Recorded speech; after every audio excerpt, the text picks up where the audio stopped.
Good afternoon, good morning, good evening, everyone. It's a great pleasure to welcome all of you to this event. I'm here as the Dean of the College to welcome you. I'm also one of the speakers, so I'm not going to say anything that I'm going to say later. I just want to anticipate that, of course, AI is on the top of the agenda for educators. And we all know, we are experiencing already how AI, in particular, what we call generative AI, is disrupting the way we teach, the way we learn, the way students learn as well. And the pace at which this is happening is mind-boggling. We never seen, humanity has never seen a technology being so fast in being adopted and diffusing around the world. So this is, I remember distinctly that we were talking about academic plagiarism and cheating, and then all of a sudden, we realized that ChatGPT was there, and that happened just in a few weeks. And so we realized how behind we were. So there's a sense of urgency.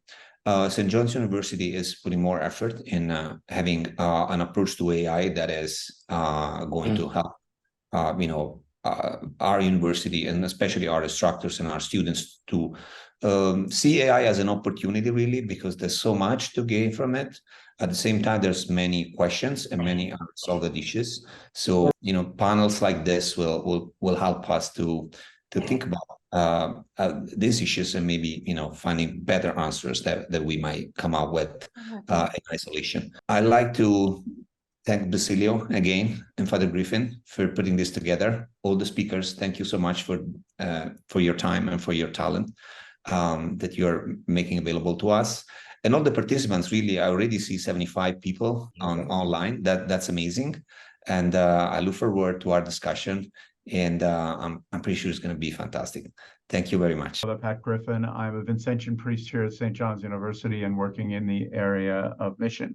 And I have the pleasure of acting as the moderator for our conversation today. Basilio and I have oftentimes spoke around the issue of artificial intelligence. And on occasion, we've mixed in the question of evolution and where does that fit. We share an eagerness to learn more about human evolution and the place of AI in that development. And we are interested in the question of the evolution of AI and what place will humankind have in its development. One wonders, as we sometimes describe the current era as Anthropocene, how digital and artificial resources will color our relationship to creation. The scholars whom we welcome today have not been directed to speak on one specific theme or another. It's meant to be an open and wide-ranging conversation around the issues of AI and evolution. We expect many interesting and intersecting themes to arise. Our program is going to be organized in this way. We've already had the opening greeting and prayer and welcome. Now, in a moment, I have the pleasure of introducing each of our speakers who will be invited to speak for about 15 minutes with the presentation. To say that they are experts in economics, healthcare, theology, mathematics, and science is only to begin to talk about their skills and the kind of interest that they will bring to the question at hand. First, let me introduce Dr. Mirjana Pejić Bach. She's a full professor at the Department of Informatics, Faculty of Economics and Business in Zagreb, Croatia. With the Ph.D. from the University of Zagreb, she specializes in system dynamic modeling. Her work has earned international recognition, placing her among the top 2% of the most cited scientists globally in artificial intelligence and image processing. She also values highly the opportunity to guide young scholars in their research. And so it's with pleasure then that we invite you, Dr. Bach, to do your presentation. Thank you so much. I'm really honored to have an opportunity to speak here today because I have also many questions about artificial intelligence myself. I actually teach artificial intelligence, or whatever you call it, machine learning or big data, data science, so many names for that type of analysis that we call today artificial intelligence.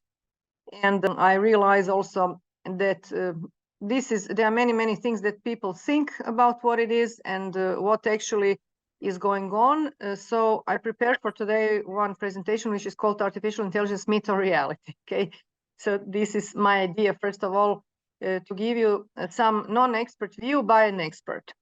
I wanted to start a discussion with what is actually the artificial intelligence that we are talking about, what is actually behind this specific notion. So this was my first idea. And first thing that I wanted to ask is, how do we perceive artificial intelligence? And when we think about artificial intelligence, I think that we still think about the movies. Okay, some of you have mentioned one of the movies of science fiction. So I put some things as in examples of how we think about artificial intelligence. And maybe recently, I don't know, 10 or 20 years ago, when we were speaking about artificial intelligence, we were thinking about some kind of a robot. Okay, because I think that we have an anthropocentric point of view, that we would like to think that this intelligence, artificial intelligence that we create, would be somehow human-like. And in many movies, we had some kind of a robot that is interacting, that is doing some work and so on and so on. But recently, there was another interesting movie that was called Her, when there was a lonely guy who fell in love with artificial intelligence in a computer that was only having a conversation with. Okay, so it became very different, very elusive. On the other side, there are many fears. Okay, and when we think about artificial intelligence, we fear about it. We fear that in the future, that kind of being will turn against humanity and will create some horrible things, and then maybe in the same time will save us. So it triggers many emotions. So it's not just the technical things, but actually, what is this thing that we called artificial intelligence around us? Where is it? Where is artificial intelligence around us? Okay. Right. Actually, artificial intelligence is many software programs, many algorithms that are creating all over the world. And here is a snapshot, only a snapshot of landscape of artificial intelligence tools that are available on the market and that are used in many areas. Just to give you some examples: navigation, computer vision. So Google Maps that we use every day, it's artificial intelligence. Computer vision, then this orientation in the space is also based on artificial intelligence. However, the thing that we are now very much, let's say, immersed or surprised is language. So translation, language correction, Google Translate, and so on and so on. But the thing that we are talking today and that actually triggered us was ChatGPT. So almost every human activity, I would say, that nowadays is supported by ChatGPT. So, but by artificial intelligence. So I asked artificial intelligence for the purpose of this lecture, not very originally, but I wanted to see what it will tell me. Is artificial intelligence myth or reality? And this is the answer that I got. Artificial intelligence is very much a reality. It's a branch of computer science that deals with the creation of intelligent machines capable of performing tasks that typically require human intelligence. And these tasks include learning, reasoning, problem solving, perception, and language understanding. So it gives a significant part of our lives. For example, smart systems, navigation, and transportation, which I already gave, healthcare, finance, entertainment, and so on. But at the end, it gave, while artificial intelligence is a reality and increasingly integrated into various sectors, it is essential to note that it is still a field under development. Some of the more ambitious goals of artificial intelligence, such as creating machines with general intelligence on par with human capabilities, remain a long-term objective and are not yet achieved. They are very far. Okay, this conversation is a human-like, but it is not intelligent. So this ChatGPT is actually a computer program that is trained on a huge amount of text, and this result is some kind of combination of words which had the most highest probability that will give the answer to this specific question. So if there is no on the internet anything about artificial intelligence, ChatGPT would need to tell me I don't know anything about it. Okay, we could now do some exercise, but let's skip this. I think that you know what I'm talking about. So it's amazing. This language capability is amazing, but it does not present intelligence of human beings nearby. So what about artificial intelligence and human performance? There are some projections when these applications that we called artificial intelligence, which I think actually the title is wrong, these applications, when they will exceed some form of human performance, Full automation of labor is maybe, some projections is after 125 years. High-level machine, all human tasks maybe after up to 100 years. Right, New York Times bestseller, again, after 75 or 80 years. So we will see how this is going on. But actually, a retail person or some training as human and math competition and surgeon, it is not so far away. Now there are already very good robots, which are pretty good surgeons. So this is not such unlikely, let's say, future that is going on ahead of us. I would like to say that there are three types of artificial intelligence. That is one very narrow artificial intelligence, which is called machine learning, okay? And this is what I teach at the University of Zagreb. And they are very, very special in one area. So one example is Alexa, Cortana, Siri, or maybe some kind of a robot and so on. And then we have artificial general intelligence, which refers to a computer that is as smart as a human across the boards. So this is not, we are not yet there, okay? They are very specialized applications, but there are no general intelligence, not at all. And some in some far away future artificial super intelligence, again, to my opinion, with these tools that we have currently now, with these algorithms, with that type of computers, we are not nearly there to any kind of general intelligence and super intelligence. So again, these more ambitious goals of creating machines with general intelligence, they remain a long-term objective and are not yet achieved, although ChatGPT looks like a very good conversation tool. So as a conclusion, artificial intelligence has become pervasive and abundant, and it has become evident that it will impact various aspects of human well-being. However, unintended consequences occur that are generated by the artificial intelligence, and I think that many people are afraid because of their jobs, and they feel the pressure that they need to learn as many as they can about artificial intelligence, that they need to start to use it.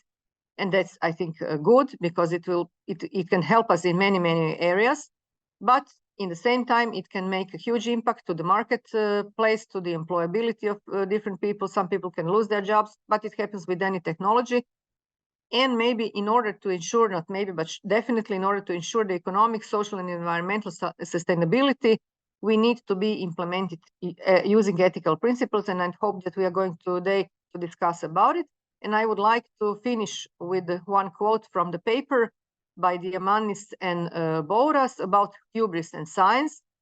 Responsible leaders, including acclaimed scientists, should exercise greater humility to complexity and inherent uncertainty of their activities and strive to seek out and challenge hubristic behaviors. So we need to be modest, but not modest in front of the artificial intelligence, but modest in front of our human capabilities. Because we humans are able to create many things which are excellent, and they can be used for many good things and for many bad things, as artificial intelligence is. So thank you very much for. Our next speaker is going to be Dr. Luca Iandoli, the Dean of the College of Professional Studies and a professor in computer science, mathematics, and science here at St. John's University.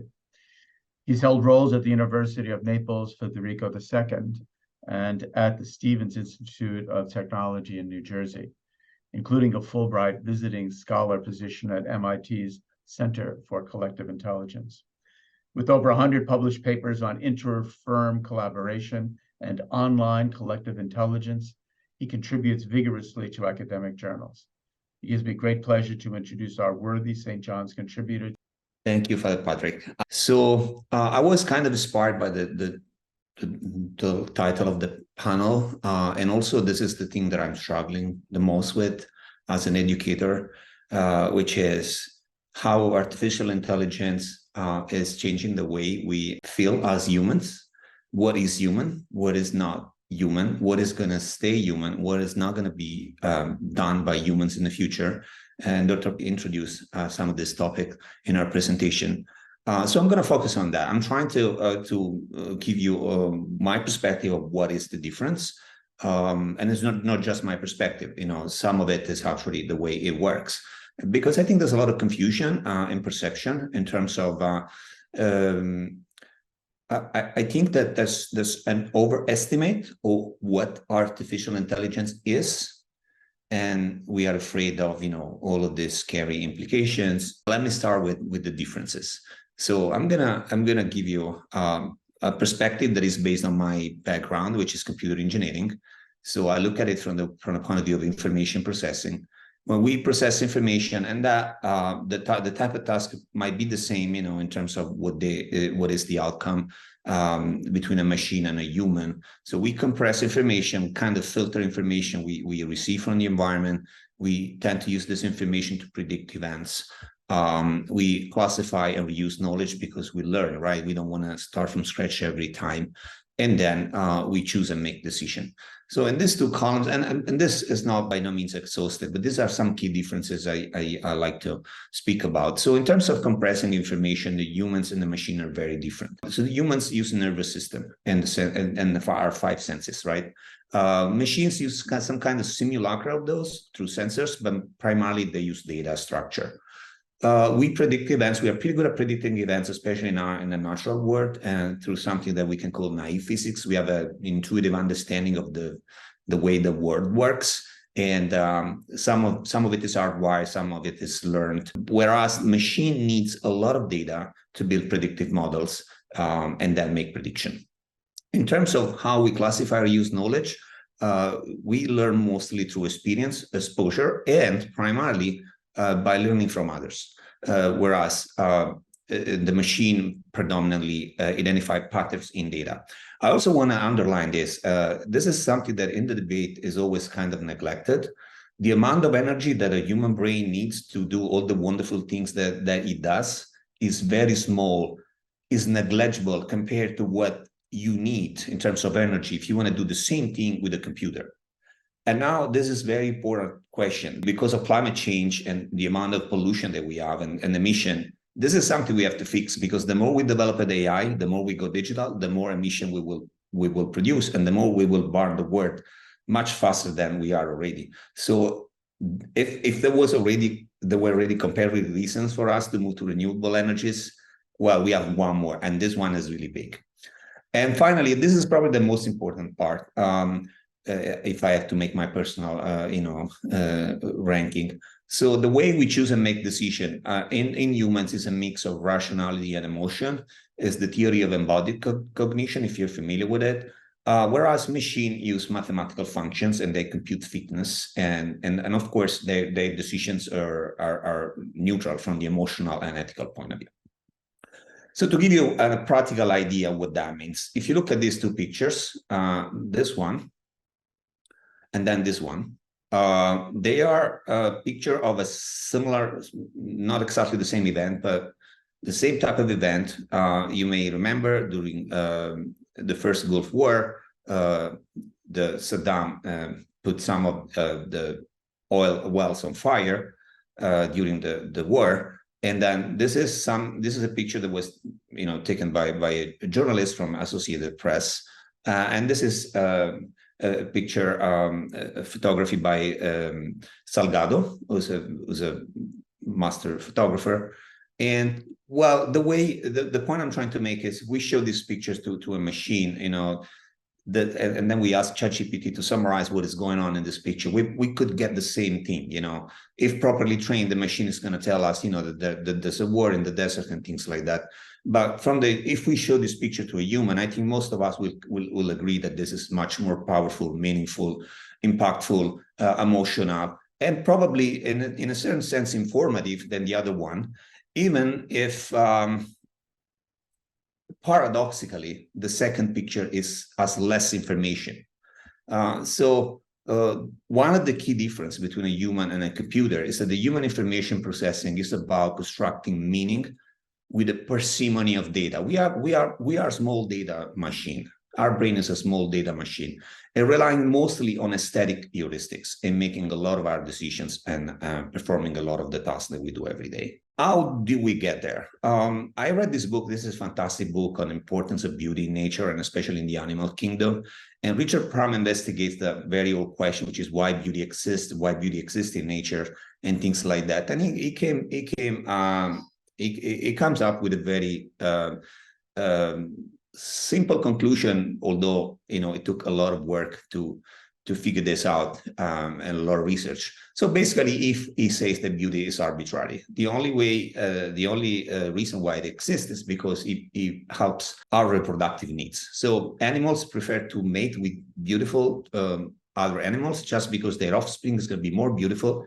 And if they are more beautiful, they are more likely to reproduce.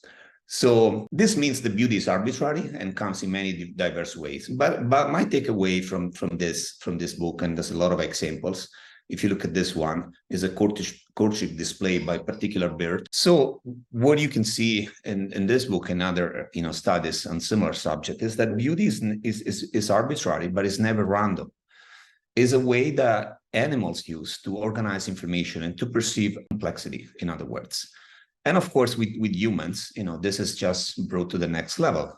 And we not only are able to perceive and understand these structures, but at the same time, we are able to generate new structure. And art is one of the best examples, best ways we can do this.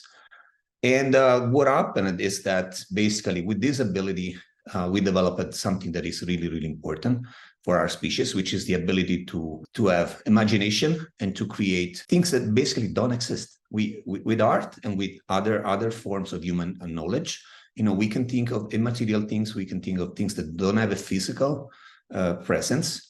And beyond the imagination power, this comes with three fundamental advantages that are very important from the evolutionary point of view, which is number one, with art, with pictures, with beauty, we can transmit larger quantities of information about the world, much better than we can do with words or on other means. And then a lot of this information is actually about social relationship.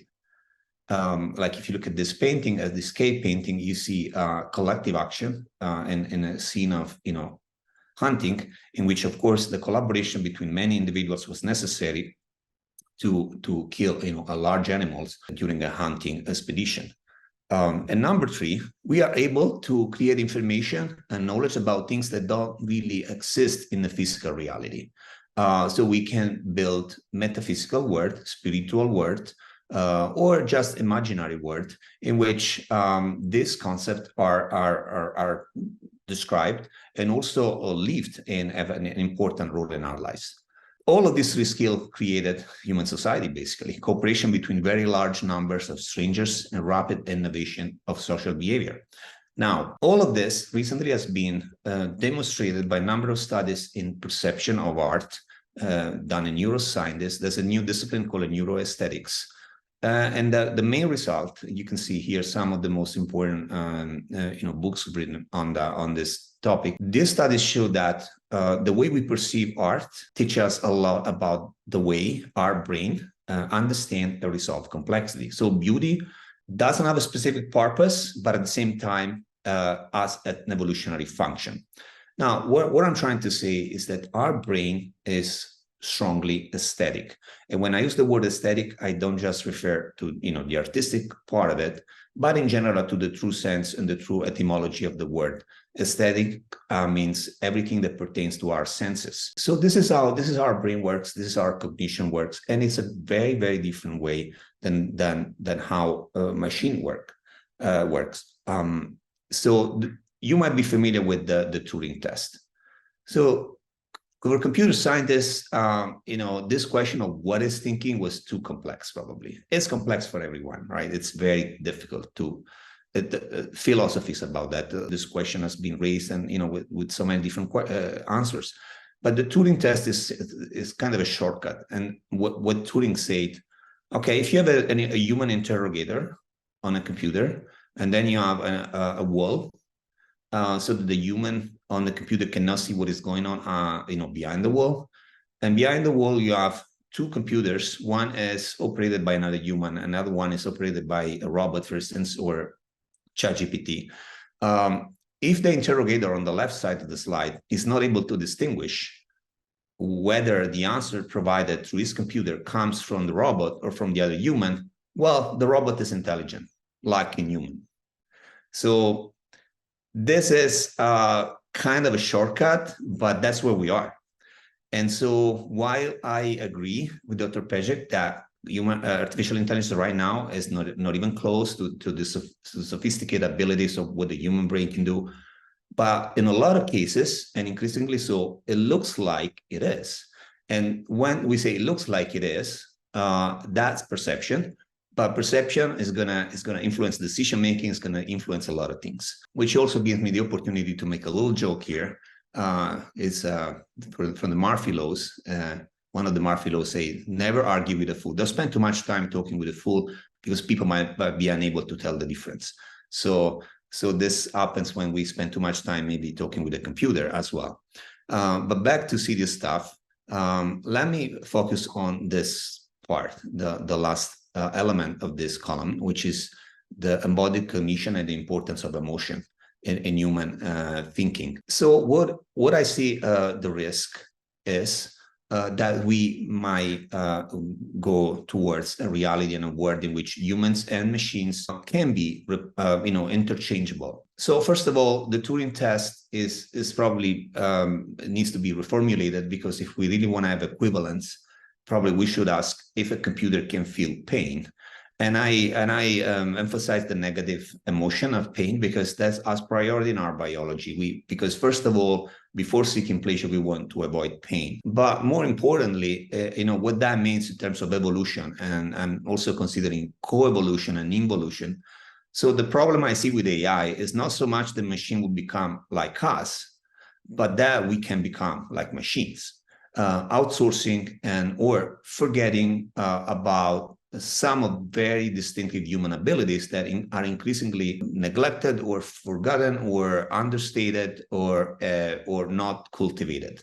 So this is already, of course, bringing consequences on the job market. And of course, for us educators in higher education in particular, we want our students to get good jobs, right? And there are a lot of research that is done in terms of estimating what is the probability for a job to be outsourced or to disappear because a machine will take over. And of course, there are some of these jobs are obviously going to go or already gone, but there are a number of jobs that are the least likely to be computerized. And this is just a small list here. So if you look at the whole list, but also this list in particular, that's what I did. I tried to understand, okay, a lot of white collars, are gone. A lot of blue collars have gone or will be gone. What is left for us? And I call this pink collars. And the reason why I call this pink collars is because the underlying skills for this type of jobs are these four predominantly. So empathy, the ability to understand other people and to serve other people, the fine manual dexterity, creativity, of course, in the true sense, and ethics. And science shows that these skills are a little bit more pronounced in women than in men. That's why I'm using that label. So in case you're wondering, by the way, post-secondary teachers probability is 0.032. So we are safe for now. So much so that even Matt McConaughey got a professor position. So it's a cool job if Matthew McConaughey wants to be a professor. Of course, some of us want to be Matthew McConaughey, but that's another story. But back to serious stuff. This is undeniably an industrial revolution. An industrial revolution is defined as a technological shift that radically reshaped the economy of a society. And so we have had many, from agriculture to industry, from industry to services, from services to digital economy. And now I think the future is what I call the 3C economy, where the 3C stand for care, the economy of care, services, human care, craft, the economy of craft, and the economy of culture, cultural production in general, whether it is education or other forms. What is our, this is my conclusion as well, what is our challenge as educators? We need to rebalance the educational mix towards the training of skills that complement machines' ability. So some things that are done now will be done by machines. There's no question. Machines are just better than us in a number of tasks and will be so even more in the future. But there will be probably some skills that would be hard to replace. And for those skills, actually complementing machine strength, the human strength could lead to the best result. And this is just a summary that I tried to make. So making from information to creation, we need to reintroduce the ability to build things in our classroom and not just to process symbolic information, which is what traditionally is done in an academic course. Editorial creativity. we need to shift from generating content to the ability to choose good content, because the content will be produced by machines increasingly. So the real skill is who tells when something is good or bad, right? So that's editorial creativity. Multidisciplinarity, of course, and this panel is a good example, I believe. So there's literacy, right? And then there's numeracy, and then there's datacy. People need to understand data better, how they are collected, how they are processed, how they are manipulated, how they are distributed, how they are used in many, many different applications. And the last one is my favorite, true social connection. Universitas actually is the Latin word, right? Should be an inclusive and social and physical space where knowledge is advanced in a human way. And this human way includes connection, mentoring, research, debate, and service. We cannot outsource any of these processes to a machine. And if we do, the results are pretty disappointing. So it's important that we get our people back. It's important that we get our students back. It's important that we rebuild this community that has been, badly hit by COVID. We know that. And we're struggling a little bit to do that because we lost people for a while. But that's what we should do, and build that type of skill that will complement the machine and make our students more employable and more successful in the marketplace. We're going to continue our presentations with Dr. Santosh Helekar. He is an M.B.B.S. graduate from the University of Bombay and the holder of a Ph.D. in Neuroscience from Baylor College of Medicine. He's an associate professor of psychiatry and neurosurgery at Houston Methodist Hospital, where he conducts research in neurosciences, particularly on consciousness. Dr. Helekar is also involved in neuromodulation with the transcranial rotating permanent magnet stimulator, which he co-developed with Dr. Henning Vos. Dr. Helekar brings a particular expertise in neuroscience to our conversation on AI, artificial intelligence, and evolution. And so I welcome your presentation, Dr. Helekar. Good morning, good afternoon, good evening to everybody. I thank Basilio Montero and all the organizers for giving me this honor of sharing some of my insights among this illustrious crowd. So my presentation is more specific to my long-standing interest that has become more acute and focused over the last couple of years because of something I invented, and it has to do with measuring of consciousness. It gives you a perspective on artificial intelligence that is kind of unique because of the unique nature of the device we developed and the evidence we collected. So what I'm going to present to you is the work that we did to test a specific hypothesis related to consciousness and how it relates or does not relate to artificial intelligence machines. So the thesis that I'm going to support with the evidence that I'm going to present is artificial intelligence machine can never become conscious because consciousness is fundamental. Of course, this would be a little bit technical, and I'm sort of going to gloss over some of the details, but I would be happy to share, details about what my data shows and the device itself, if there's a question from the audience, and if there are technical people in the audience that have interest in consciousness research. I mean, it's important. There's been a lot of buzz about and fear about the fact that, ChatGPT could be conscious, and a lot of the new artificial intelligence technology could lead to conscious machines. And I want to dispel that myth based on the evidence that we have collected. So just to give you a historical perspective of the research that I'm going to talk about. So there have been a lot of thought given to the idea of the basis of consciousness, scientific basis of consciousness, how it emerges, and why does the brain produce it if it does.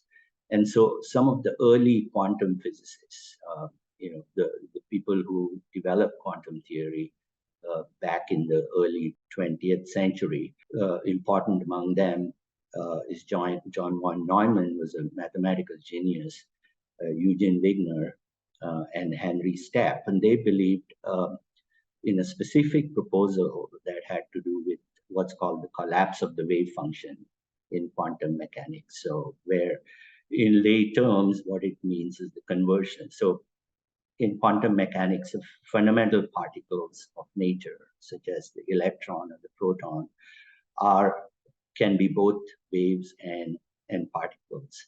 And the conversion of waves into particles is termed as the collapse of the wave function. And John von Neumann, Eugen Wigner, and Henry Stapp believed that conversion of waves into particles requires consciousness, that when you make a conscious observation, you convert a wave into particle.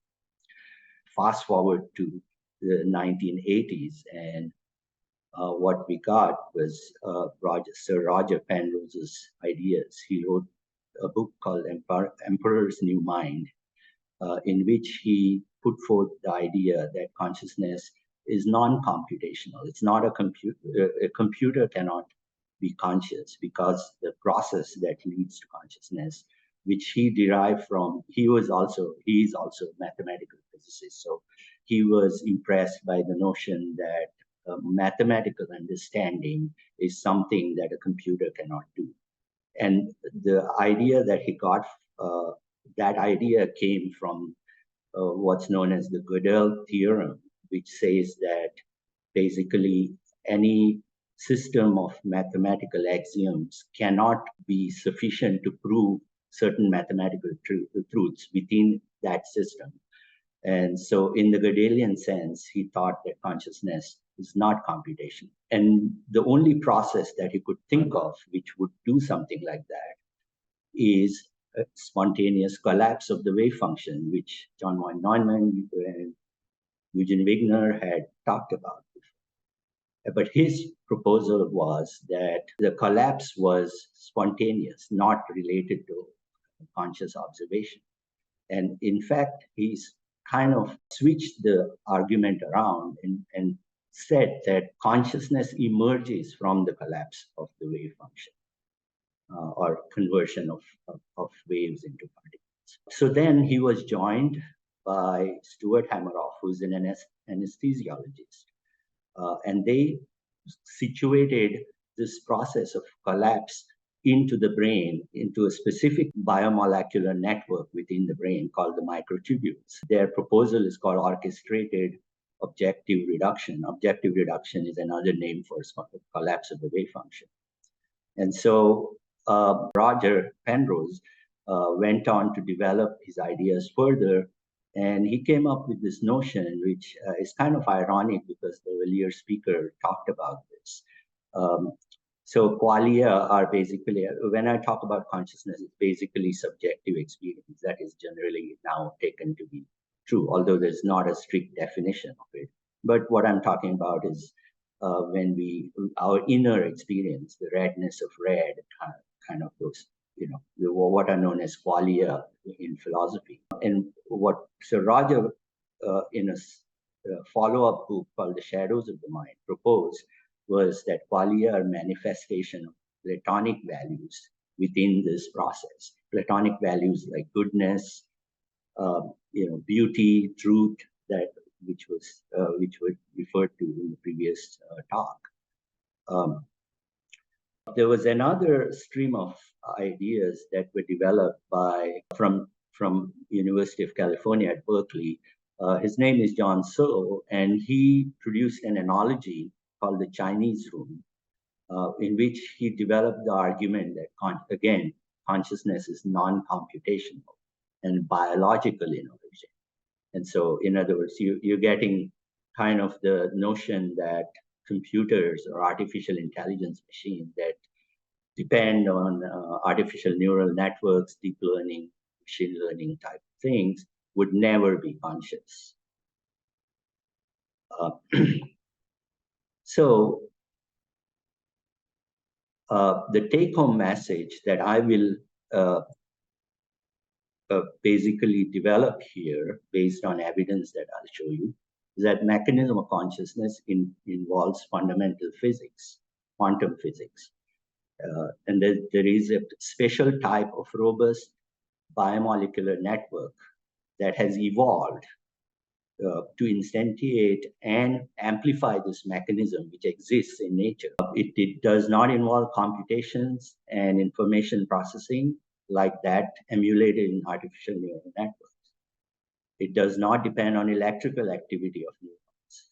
And it does, from a neuroscientific point of view, that's heresy. You know, most neuroscientists, almost all neuroscientists believe that it's the electrical activity of nerve cells within the brain that generate consciousness. It does not require ATP, adenosine triphosphate, which is a energy molecule inside cells, and it does not depend on normal bioenergetic and metabolic processes. Those are the conclusions that emerge from the data. I'm actually going to show you some data that speaks to these different conclusions. So basically, I was driven, as every other consciousness researcher, by the urge or the need to answer these questions that I've shown here. What is the physical nature of consciousness? If there is a code between the mechanisms within the brain and the connection between the two, what is that neural physical code? Can we tell whether an organism is conscious or not? Does the physical mechanism of consciousness have causal significance for brain function? This is very important from an evolutionary standpoint, because unless consciousness or the mechanism that produces it has a causal role to play in brain function, it would never have evolved to the level that it has in us. The data that we have collected sort of hints at the answer to the first question. It definitely gives us a way to measure the level of consciousness. So it answers the third question, and we can tell whether an organism is conscious or not. And possibly it also gives a mechanism that has causal significance for brain function. So I'll quickly go. Basically, the idea that brought this into focus for me was the notion that consciousness is a serial process. This was popularized. A lot of early philosophers talked about it, including David Hume, but it was popularized by William James, the turn of the last century. What it means is that each consciousness has limited information holding capacity, but it transitions sequentially from one moment to the next. And so one could, from a mathematical standpoint, one could model it as a underlying activity that produces it as a time series, just a series of amplitudes in time, which are basically patterns evolving in time. So there is a specific hypothesis that I have developed over many years now. I published it back in 1999, but have recently developed it into a more quantum mechanical hypothesis, which basically means, without reading these details, that it is a quantum, it's a pattern of collapses in time, temporal pattern of collapses of the wave function or conversions of waves into particles that happen within a focus within the brain. And that particular influence then spreads to the rest of the brain and the body, and could potentially spread outside the brain, so that we can measure it with a non-invasive apparatus outside, quantum mechanical apparatus outside the brain. So the classical method of measuring a wave property and a particle property is what's called the double slit apparatus, where you have waves of light or waves of electrons shown onto a partition containing two slits separated by a small interval. There's a screen beyond that double slit partition. You see these interference patterns being produced, and that tells you that what you're seeing is whatever is being transmitted is a wave. But if you make an observation, this was known now in the early part of the 20th century. If you observe the light going out of this thing and know that photons or the light waves are going through one of the slits, and you make that observation, all of a sudden the waves become particles, and you see these two. It is as if you are shooting a BB through the slits, and all the BBs would then fall into two bands corresponding to the two slits. So this is the classic wave particle mechanism that you can detect using an apparatus. So we developed an apparatus like that. We basically miniaturized miniaturized the double slit apparatus and made it such that we could measure the intensity of the bands produced. And based on the variation in intensity, and I can go into the details if there's a question later on, we could tell whether the waves coming out become particles or not. And so the idea then was that if our hypothesis is right, then you should see a decrease in intensity of these peripheral bands because the bands would then be more particle-like and be focused in the middle, just next to the slits themselves, as opposed to having an interference pattern. And we produce another similar device. We use the device to, record the time series that I was talking about. These are basically the intensity values of the bands that we were measuring using what are called photodiodes. They're light-sensitive diodes that you can then sample using a computer program. And so what we found was normally there were just flat time series that looked like this, but as soon as we brought that particular device close to the head of a person, where the brain is, you saw this big deviation of the baseline, the flat baseline, and you saw this nice response, which corresponds to a decrease in intensity, which suggests that there was a conversion of waves into particles. And so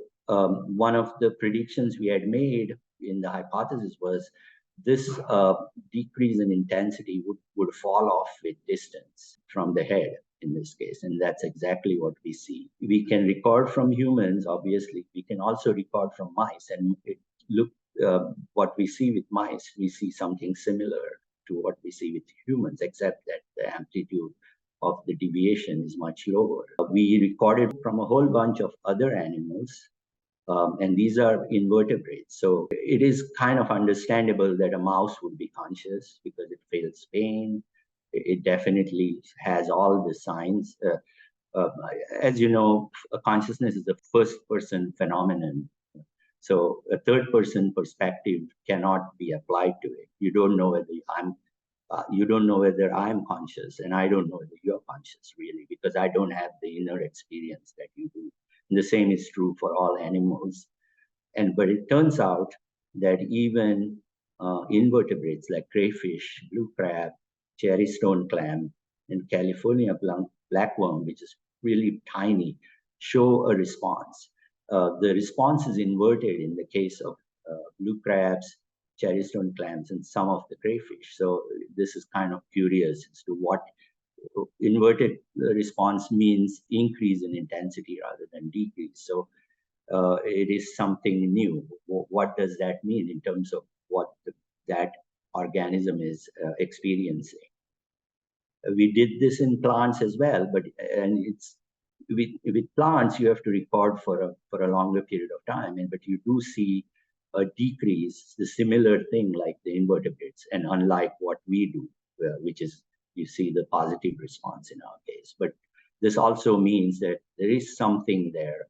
There at least is a mechanism that underlies whatever it is that we produce in the brain. when we are conscious. The reason we think it's consciousness that we are measuring is because when we anesthetize a mouse, for instance, you get initially before anesthesia, you get a big response, but when you anesthetize, that response goes down. You also see a difference in the time course, what is called the rise time. It rises when the mouse is conscious, the response is much slower, whereas when it is anesthetized, the response reaches the maximum, which is lower than the wake state, but it reaches that maximum much faster, as you can see here, the amplitude and the rise times. It turns out that the rise time is more sensitive to recovery from anesthesia compared to the amplitude. Another reason why this has to do with consciousness is because we know that sleep is a phenomenon that's related to consciousness. And what we can record during sleep is actually something really remarkable. We see these oscillating patterns, not a simple rise or fall. The pattern oscillates. So it kind of probably reflects the dreaming sleep, non-dream sleep, dream sleep cycle. So dreaming is a conscious state. So whenever the person dreams, you might see an upswing. Whenever the person goes into deep sleep, non-dream sleep, you see it going down. So that also shows you. The other curious thing is the response continues even when a mouse is dead. Obviously, we cannot do it in humans yet, although in future we might have a clinical trial that does that. But immediately after that, you see a reduction in the response, but there still is a response recorded from the head and from the whole body, actually. And that response disappears after about 2 to 3 hours. The curious thing, though, is if you take out the brain from a dead mouse, the response gets inverted, just like in invertebrates. And it continues. Even when the whole body response had died down, brain response is still there at 3 hours. And we have recently found that this actually continues for days after the death of the mouse and excision of the brain. If we maintain the brain not alive, but just keep it in the fridge at 4 degrees Celsius, we can take the brain out and record from it even 10 days later, and we still see this response, suggesting that there is a process within the brain that is robust, has nothing to do with electrical activity or even metabolic activity of the cells in the brain. It has to do with some fundamental biophysical process, quantum mechanical process going on with a very robust, sturdy molecular network within the brain. So basically, the conclusion is, in technical terms, there is a molecular network within the brain that produces these patterns. That is the fundamental underlying basis of how consciousness emerges. So recapitulating what I had initially told you about as a take-home message, that the mechanism is more fundamental at the quantum physical level, involving a robust biomolecular apparatus within the cells, which possibly involves conversions of waves of electrons into particles of electrons as they interact in these special biomolecules. It does not involve computation. It does not involve processing, information processing that as they are commonly understood. It does not depend on ATP or bioenergetic metabolism. Consequently, no artificial intelligence software or machine as it is conceived today can ever be conscious. However, a machine possessing the requisite biomolecular apparatus could potentially be conscious if that feat is achieved in the future, which I don't expect for maybe a couple of 100 years or more, irrespective of whether that machine is intelligent or not. You don't have to be intelligent to be conscious. As you can see, the invertebrates have the basic mechanism to be conscious. One thought-provoking possibility raised by Sir Roger Penrose By the way, he got the Nobel Prize for something else in 2020. The thought-provoking possibility is that I don't have evidence for it at present, but is that this mechanism might tap into and manifest fundamental platonic values such as feeling of goodness, beauty, intuitive understanding, and truth. So this basically summarizes, I won't go into this detail, but basically that there are two mechanisms that are functioning within the brain, which bidirectionally influence each other. The molecular mechanism of consciousness and neuronal activity, which can shape that mechanism. And the mechanism itself, in turn, can influence the neuronal activity because of this ability to induce collapse of the wave function within the whole brain. And we can explain general anesthesia, clinical death, and we predict what might happen in psychedelic states, people who are subjected to psychedelics. These are the people who helped me with a lot of the experiments that we did. And with that, I thank you again for the attention.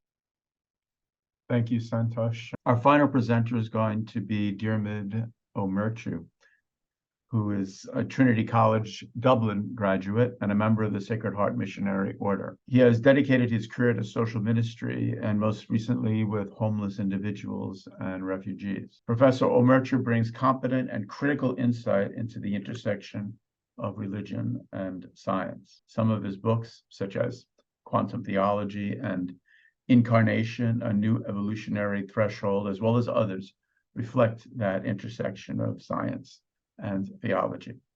And so it's with pleasure I present to you our final presenter, Diarmuid O'Murchu. Thank you very much, Pat. Thanks, Basilio, for inviting me into this very formidable forum in which I feel very nervous, I must confess. Just to share with you, most of my life I've been a missionary, working out in the bush of Africa or in remote areas in the mountains of the Philippines and places like that. I've had a long interest in science, and I've incorporated some of that into my general Christian spirituality. Basically, my kind of position coming very much from maybe you call it a layman's or a layperson's perspective. I remember a man called Peter Russell. He was a good friend of mine way back about 50 years ago.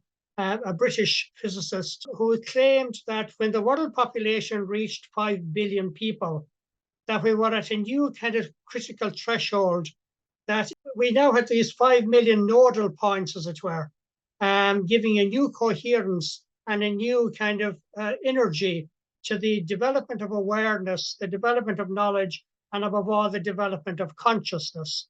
And he was one of the first people that I heard talking about consciousness. And perhaps we can come back to this in the discussion later on, but I've tended to follow Peter's approach that consciousness is not just something in the human brain. Consciousness belongs to the entire body and indeed to the entire body of creation. That in terms of quantum physics, consciousness is the stuff, it's the energy that energizes everything in creation. Therefore, with that emergence, then we began to see the development of computers and cell phones and so forth, as the search and the pursuit of knowledge and information became ever more refined. And that therefore, that a technology would develop in parallel to that, I think was to be expected. And therefore, I see it as an evolutionary development that has a very timely rightness to it. About 30 years ago, I remember watching a debate when I lived in London between, I think he might have been from the Seventh-day Adventists, some of these fundamental Christian sects, of this gentleman being offered a pacemaker because of his heart condition, and he refusing it. He said, I'm 72 years of age. If it's God's will for me to die at 72, then welcome be the will of God. What gives me the right to take something that would allow me and enable me to live for another 10 years? Now, that was about 30 years ago. I don't think anybody today would have problems around the issue of the pacemaker. And so when we use the word like cyborg, which basically means human and machine, or human and technology working together, we have hundreds of examples of it. And so to that extent, the evolutionary process is doing what evolution always does. It's luring us forward, it's drawing us forward into what I think will be a greater integration of the technology and the human. Personally, I feel positive about that. But however, I do have two major concerns, and to some extent they've been articulated by some of the previous speakers. Who's going to hold the power? And who is going to develop the ethics or the morality that will be so important? I lived in London for many years. The British Prime Minister, Margaret Thatcher, of some years back was kind of quite notorious, I suppose would be the word. When ethical or moral issues arose in the British government in their debates, typically her response was, that's for the churches and the religions. We don't deal with that stuff. We're about the market. Now, the churches and the religions are not going to have the answers or the solutions to the major ethical issues that will be arising around this new technology. It's going to fall back on governments. And therefore, all of us in the future, I think we need to be aware of that in selecting or electing the parliamentarians. And I'm glad to see, I've just been glancing at some of the papers in recent conferences around AI, including the one that happened in London just 2 weeks ago. And a lot of the key people in the field are raising that question. Who is going to develop the ethics? Who is going to implement them? And I think if we have that protective guard in place, then I think that's going to make an important difference in terms of the significance of AI for all of us from here forward. Coming back to my own basic kind of reality, talking from the ground up, so to speak, a question I keep asking myself is, this wonderful information, which has been so elaborately explained to us by the three previous speakers, how do we bring it to use it more at the service of humanity at the level of very basic needs? Because much of my life has been dealing with people of basic needs. Just earlier today, I had a conversation with a friend in Zimbabwe, where they're in a terrible panic at the moment because they have this new outbreak of cholera. And it's basically because they don't have the basic technology for clean drinking water. So I keep asking myself, how can we use this new technology to serve very basic human needs in our world? And not just the needs of human beings, but the needs of the other creatures that share the planet with us. I've just finished reading a book, An Immense World by Ed Yong. Now, some of you probably know Ed.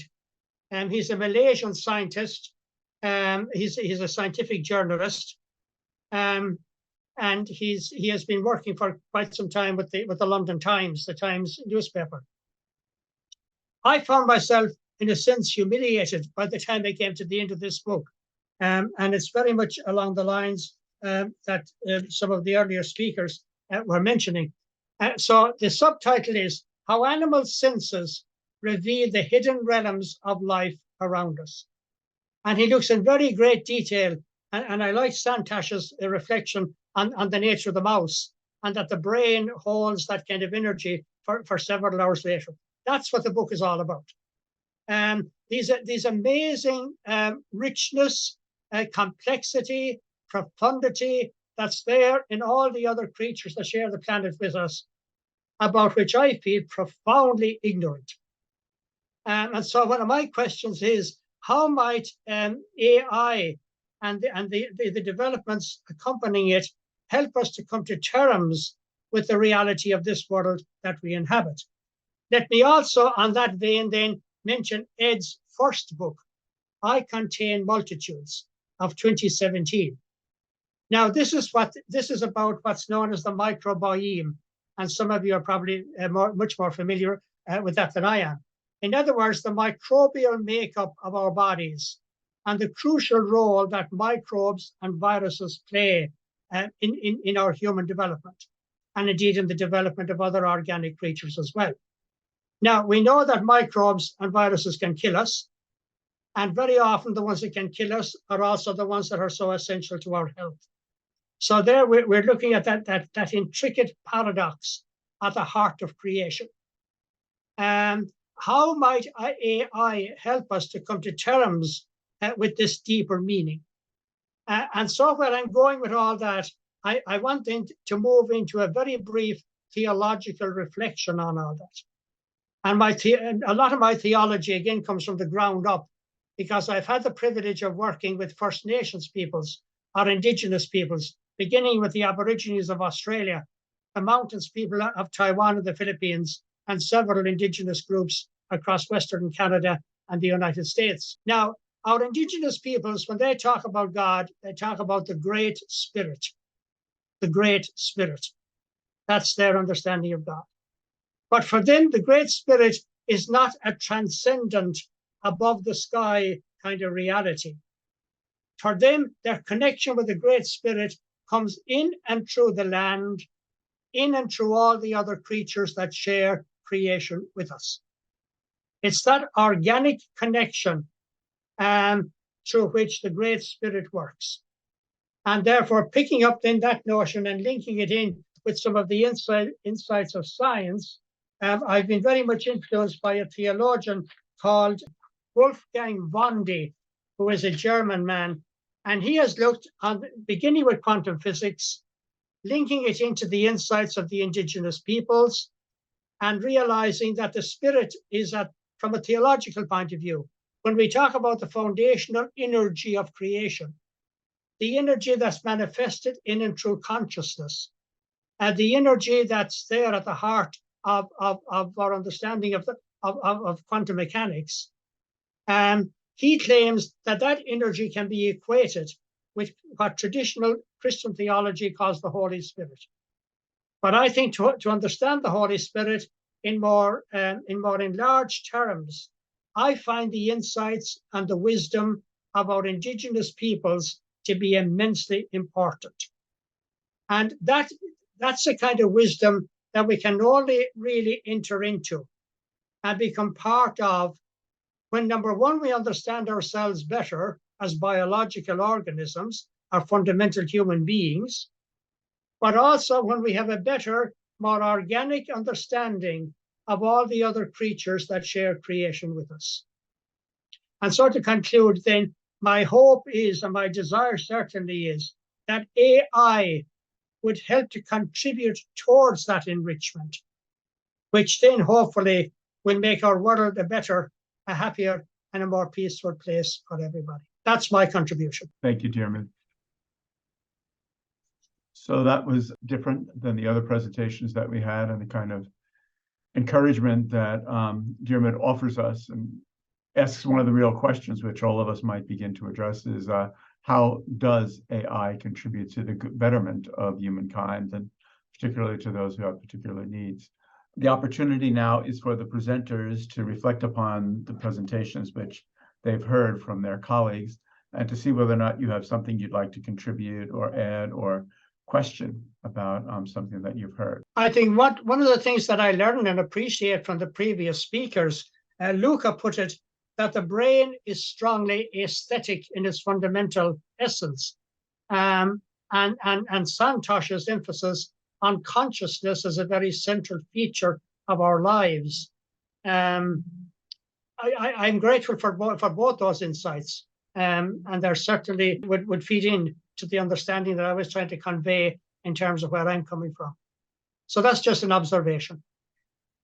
Thank you. Following up with Professor Murchel just mentioned, into your initial question, how AI can contribute to the betterment of humanity, that could be in multiple ways. But I think the benefit of technology, when it's a good technology, is that it liberates us from more mundane tasks, and that time and energy that the technology liberates can be used for better things, right?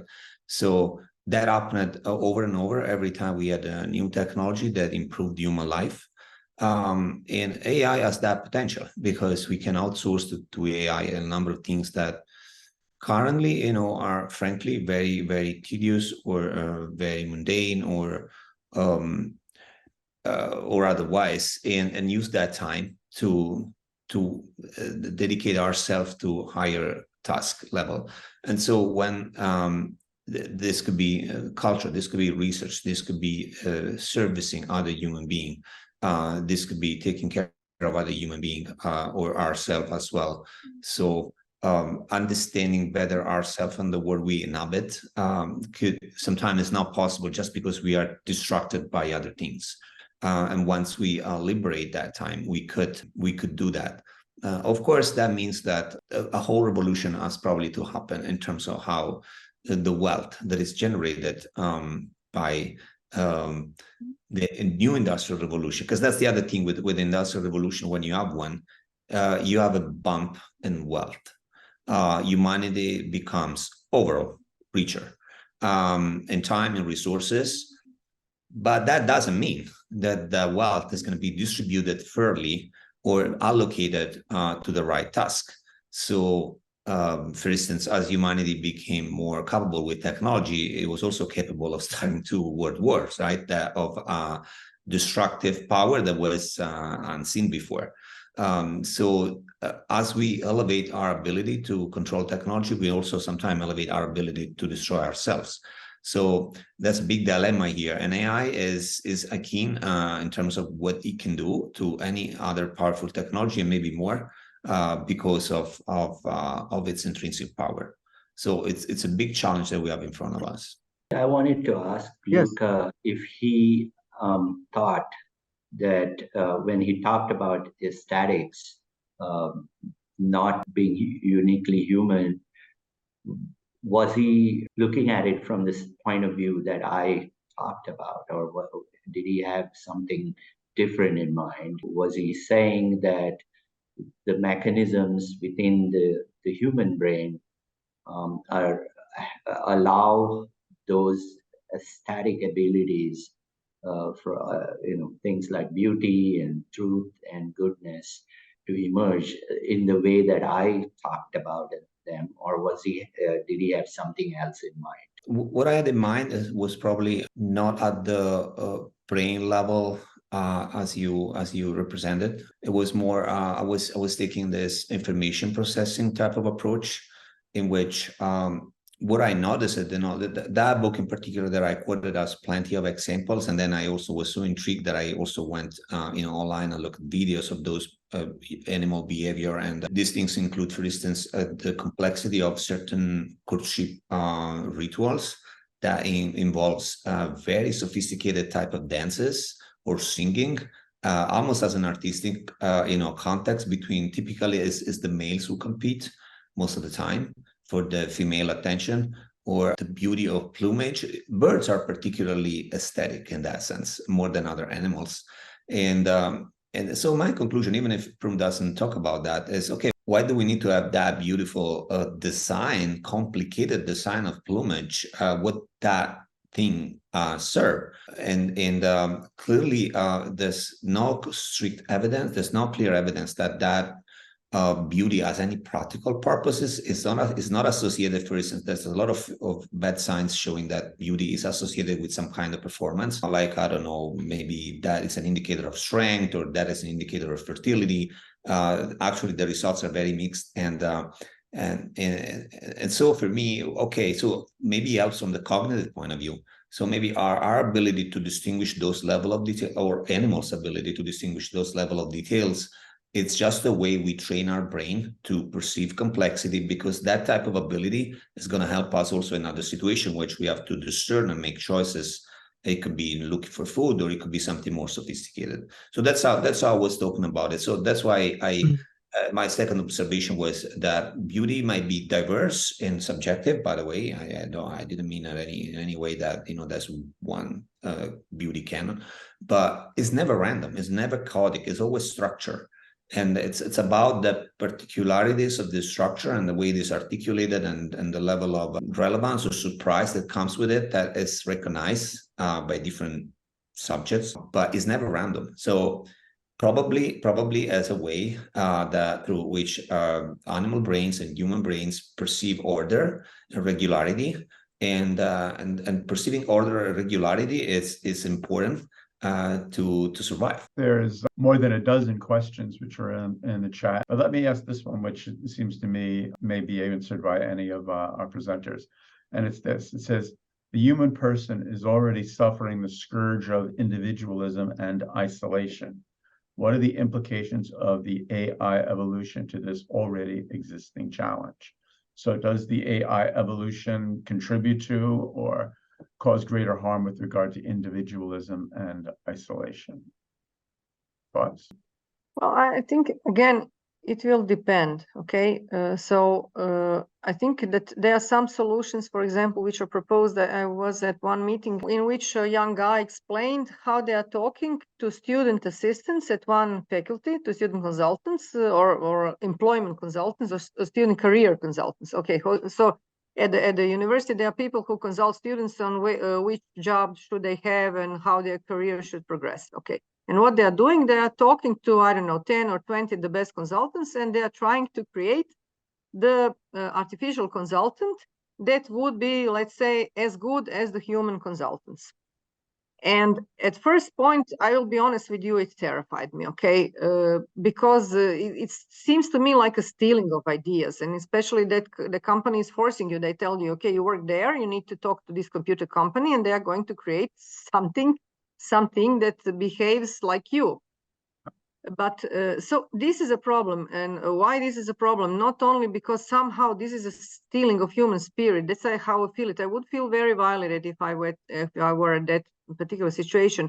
But on the other hand, even if you create a perfect, let's say, consultant, that consultant can adapt only as much as the algorithm allows it. So you will somehow make a snapshot of this particular consultant, and that consultant will help a student. So it can be, for some situations, very basic. If there are not enough consultants for the students, it can be, they can give them some advice or some career direction. But this human touch, this empathy, this willingness to achieve something, because all of us that are here and all of the also participants, we are here because we had parents that supported us, we had teachers that supported, we had someone that believed in us. And artificial intelligence can fake that it has believed in us, but we are somehow we are disappointed by it. Okay, it cannot give you that warmth and that ability. So at some point it can be useful, and I heard in some hospitals for old people, how do they say, home for old people. In some situations there are many old patients in Croatia, and not every doctor cannot talk to them, and they cannot give them advice, but they know that they are talking to a machine, to a chatbot. Okay, but they are still happy. I have the advice, and it helps them to pass their time. So maybe as a support in that critical situation, it can be good, but in some situations it can maybe deceive you, and also it can steal somehow your heart and your well-being of what you are. So I think it's very complex, and we should not rely completely on it. But on the other side, it's helpful. Thank you. You actually said a couple of things there that I think as well. So thank you for those words. Anyone else have a comment on that question? I want to add that, I just hope that AI would not follow some trends that we've seen with other digital technology that basically has exalted the role of individuals while diminishing the importance of community. And even, social media is a kind of paradox, because apparently those are social media, right? So there are ways to connect with others. But in fact, most of the time they are used as a way to exalt your own individuality and showcase that individuality to other people, as opposed to, join forces to maybe, for instance, do something together. So the reason why that happens, I think, is because digital technology comes with a lot of convenience, and sometimes this convenience is hard to beat. But the price that we pay is increasing isolation, because instead of solving problems, or, for instance, asking for information from human beings, it's much easier to get that information or get that problem solved through the machine. The same can happen with AI, but back to what I mentioned during the presentation, if our rationality human rationality is basically a mix of aesthetic skills and social skills. And then we, for convenience, because of convenience, we trade those off because, you know, it's just simpler or faster or cheaper to obtain the same by through a digital transaction. Okay, so like for instance, Mirjana examples about, you know, a virtual assistant to someone as a nursing home. That's might be more convenient, but in the long term, is that more effective? I don't think so, because in the end, what is valuable in that relationship is the human care that comes with it, as opposed to just the immediacy of the comfort. So I think as long as we're going to use, back to the question in the chat, as long as we're going to use it as a tool that we can integrate and in our humanity and leverage it just to improve our ability as opposed to displace our ability, that's going to be a good tool. Good technology does that. It responds our ability. It doesn't replace us. Bad technology does that.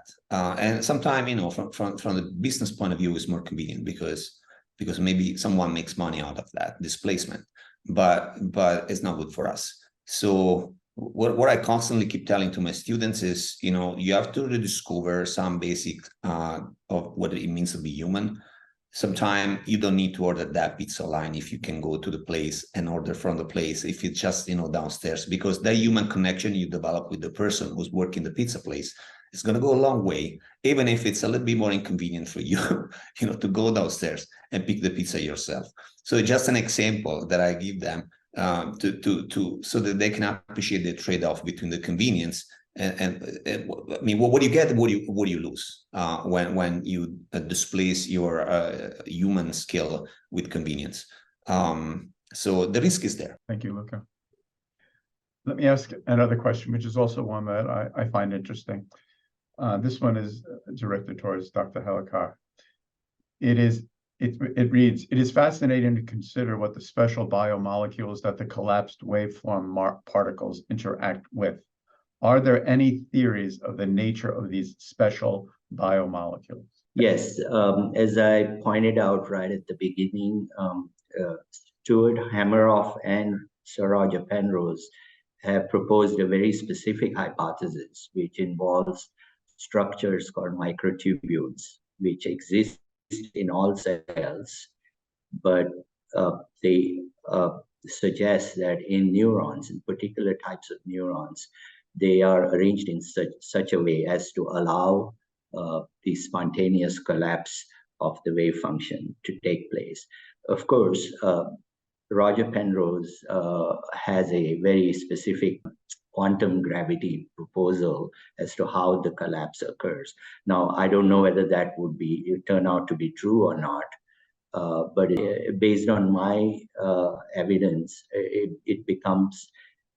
it's becoming increasingly likely that something like the mechanism they proposed in microtubules is probably the right one.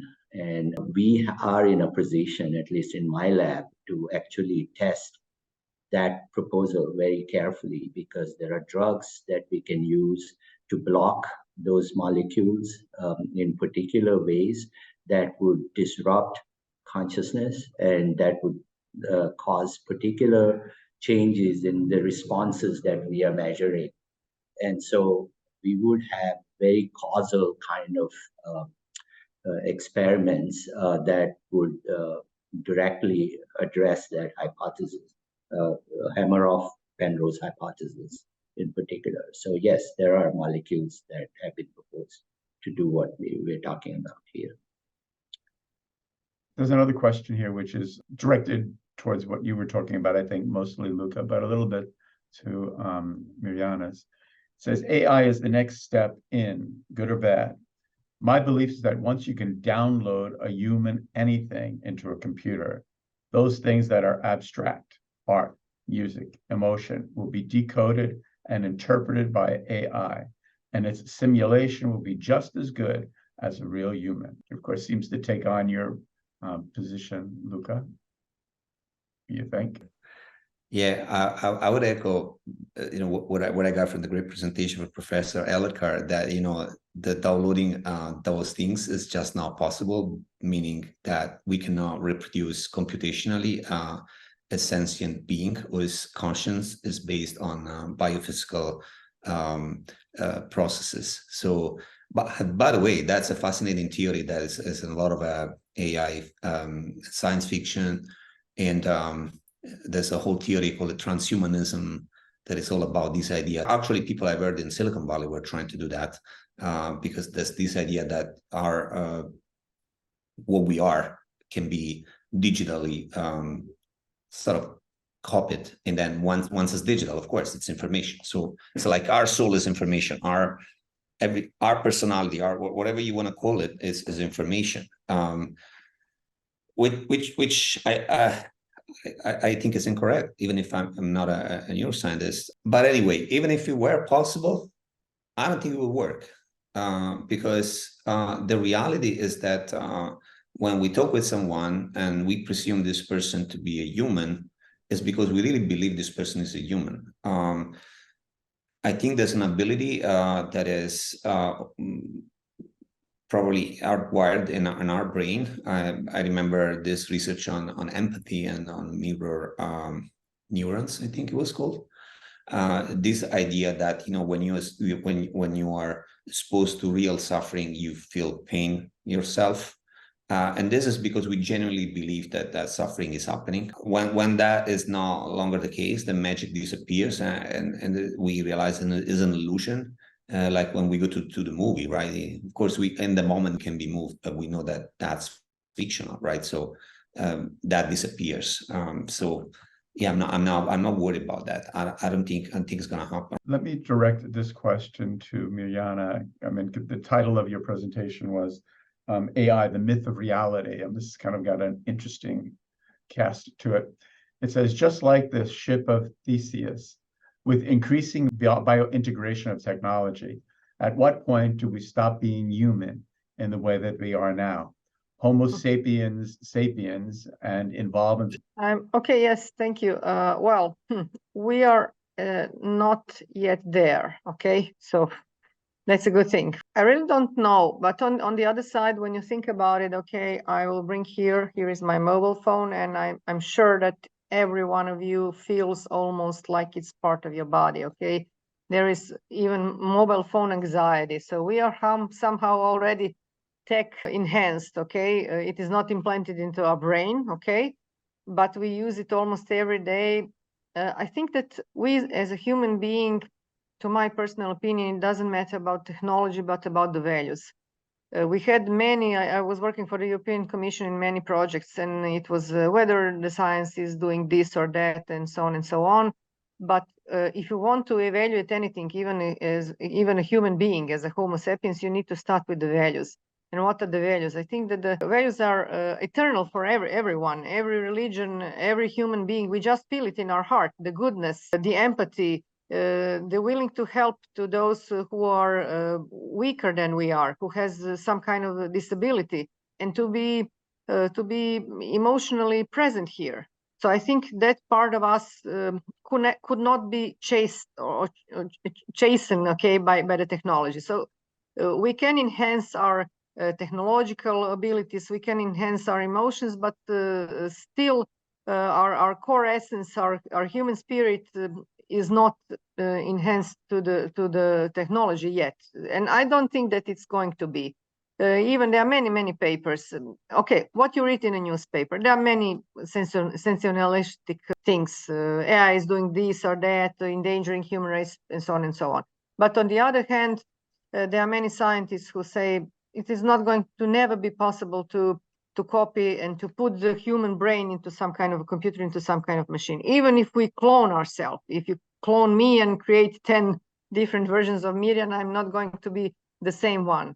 So I think that we are not there yet. And even if we have this technology implanted to us, still we are going to be in the core human beings and behave in that manner, and this emotion will preserve. And I believe really in goodness, and the goodness will preserve everything, even technology. That's my opinion. I must confess that my attitude towards AI is very positive, and my hopes for the future, in a lot of ways, are based on which way AI is going to draw us. Thank you very much for the Patrick Griffin for moderating this. And I really want to take this moment to express my enormous gratitude to our panelists, to Mirjana, to Luca, to Santosh A, to Murchu. Really profound conversation. The very fact that between our questions, there was some kind of a pondering moment, what we would call a little bit silence moment, kind of tells us that these questions are not to be rushed through. And I kind of, for me, it was very noticeable. And thank you so much for that. We could spend a lot of time discussing and talking more about it.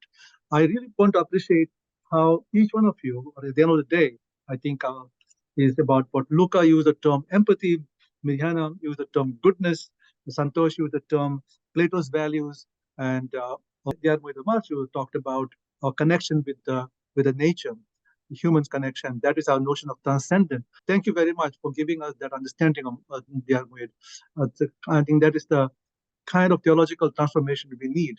But that is the end of the day, I think, would be, regardless of artificial intelligence or whatever, the humanness, goodness, empathy, values are the ones who kind of going to, in our connection with the nature and respect to the nature, our relationship with the other sentient beings is what I'm going to save the world for the humans.